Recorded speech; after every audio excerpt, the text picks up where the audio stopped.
Everybody working again, you guys. At the agriculture, I don't see nobody inside this station again. Once again, I got the car there. Ain't nobody inside.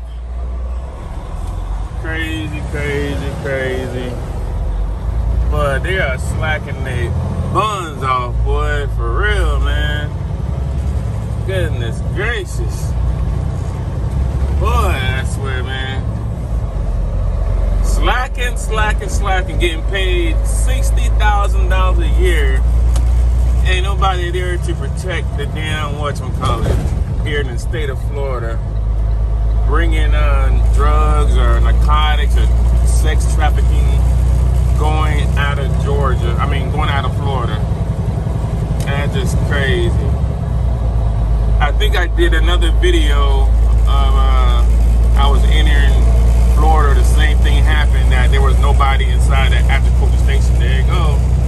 I'm leaving Florida, man. And that agriculture station was nobody there. I literally sat there for like almost 2 minutes trying to see if somebody was going to come out, but no officers came out at all. Like, I don't know what them guys be doing, making over $60,000 a year.